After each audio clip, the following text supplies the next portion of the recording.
irrespective of their vaccination status or age. And despite a negative test, people pinned by the NHS Test and Trace will be encouraged to wear a face mask in enclosed spaces.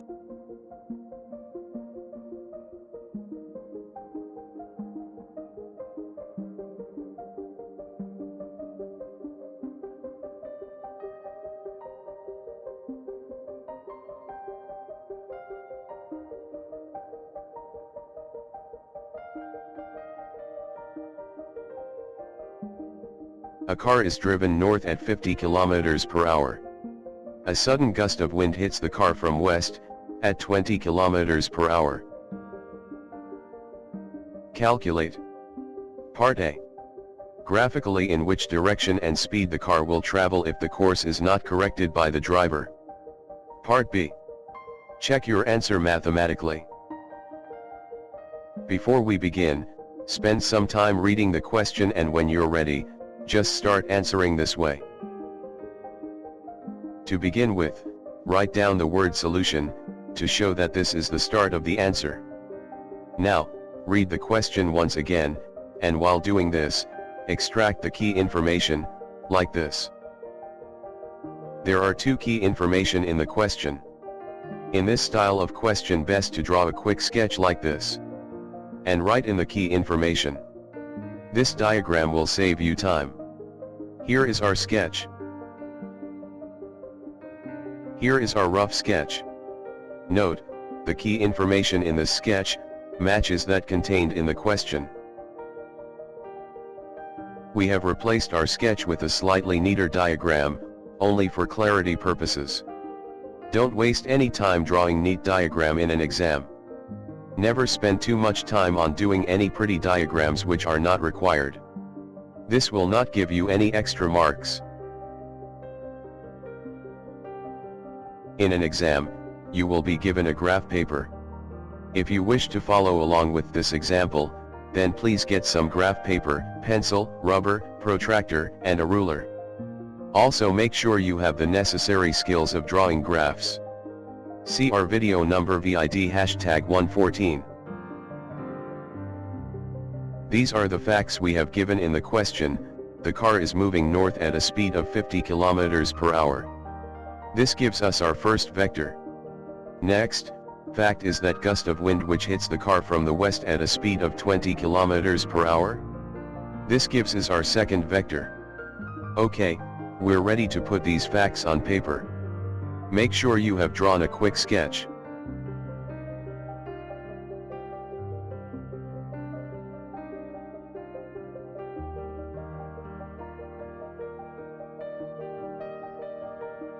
Next, we draw the graph.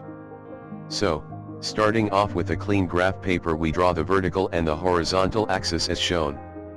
We choose scales on the graph such that the size of the two vectors will fit in nicely on the graph. Here is our graph, with the two axes marked with scales. Your graph may look slightly different from ours, but the important thing is that you are able to represent the vector accurately.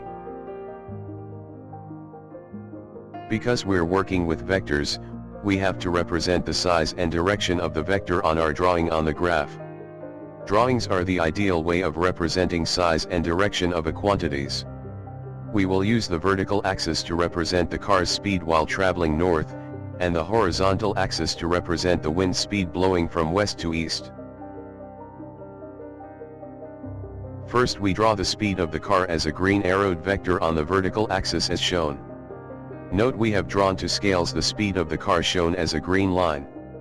We have taken the direction north on the graph paper as being the vertical axis. In the same way we draw the speed of the wind shown. This is shown as a blue arrowed line drawn on the horizontal axis. We are trying to find the combined effect of the two vectors on the car. This process will produce a single resulting vector, also called a resultant vector. To do this we have to add the two vectors together. Before adding two vectors, the head of the first vector must touch the tail of second vector. Looking at our vectors, this is not the case. Our vectors are point away from each other. So, we have to move one of the vectors, so they are in head-to-tail relationship. We are going to move the vertical vector like this, so that we have head-to-tail relationship.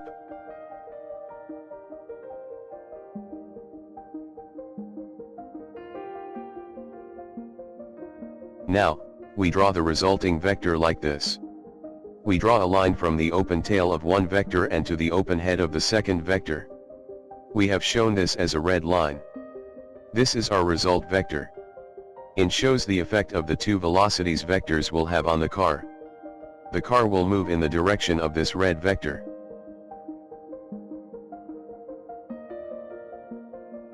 Now, we have the result vector, we can begin to measure our values. First we will measure the angles θ1. We will do this using a protector. This is the angle between the resultant as shown.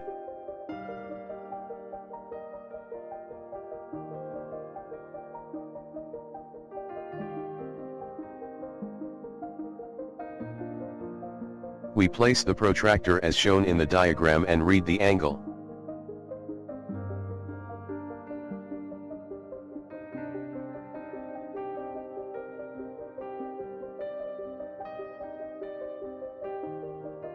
Allowing for observation errors, we read the value of 68 degrees. So, we have found the angles between the resultant and the wind direction. Note, this is not our final angle. What we want is the angle between the speed of the car and the resultant vector, which we marked as θ2. This is easily calculated by subtracting the angle we just found from 90 degrees. This gives us a value of 22 degrees. This is the angle between the speed of the car and the resultant vector. This is the angle by which the car will deviate from its true path.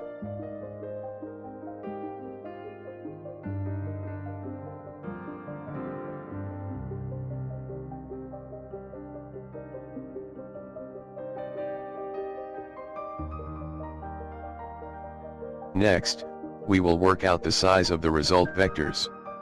Here we use a ruler. Put the ruler as shown. Read the ruler's value. Problem with drawing graphs is that if you don't draw them to scales, then you have to do rescaling like we are going to do next. What we mean by scaling is that we draw the graph's grid to say 1 centimeter to 4 kilometers per hour. We get that 8.5 centimeters to 20 kilometers. Now, we can work out the scaling factor as follows. So, 1 centimeter equals 20 kilometers divided by 8.5 equals 2.35 kilometers. So, on our graph, 1 centimeter equals 2.35 kilometers. Our resultant value was measured to be 23 centimeters. To convert this into speed, just multiply this by the scaling factor of 2.35. We get 23 multiplied 2.35 equals 54 kilometers.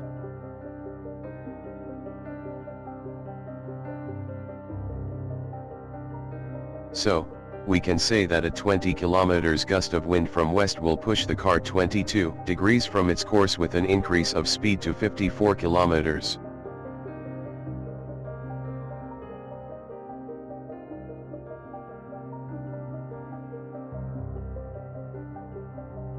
Now we will do the second part of the question, which requires us to do the same problem, but this time doing it mathematically.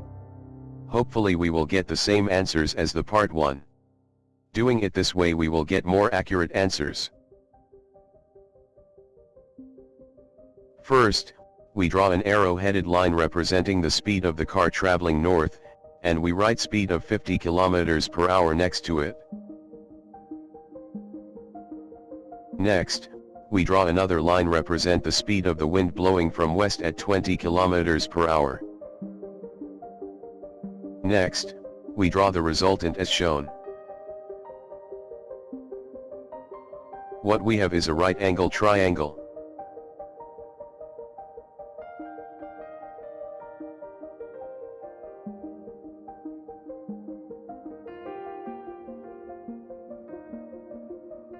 First, we will work out the angle by which the car deviates from its true path. We will call this angle theta 2, same as part 1.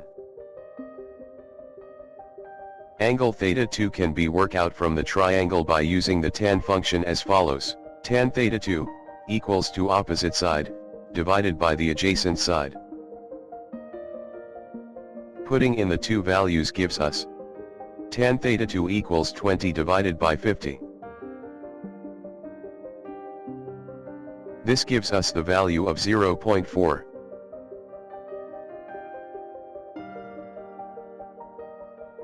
Working out the tan of 0.4 gives an angle of 21.8 degrees. The angle is 21.8 degree, which is slightly less than 22 degrees which we got from part 1.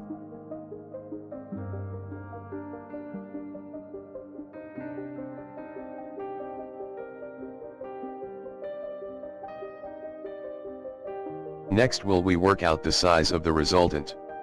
We need to work out the third side of the triangle as shown. To do this, we use our Pythagoras theorem formula as shown.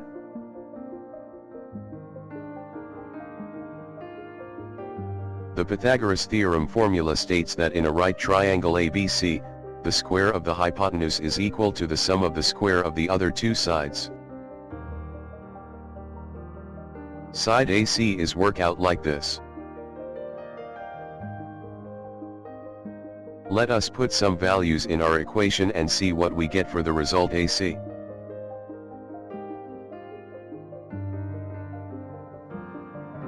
Size of the resultant works out to a value of 24 km per hour, which is the same as what we got from part 1. This ends part 2 and also the question.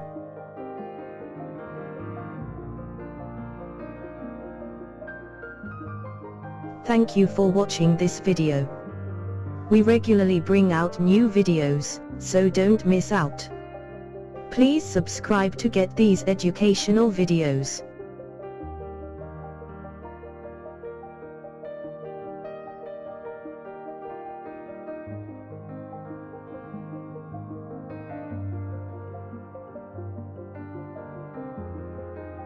This is the end of this lesson.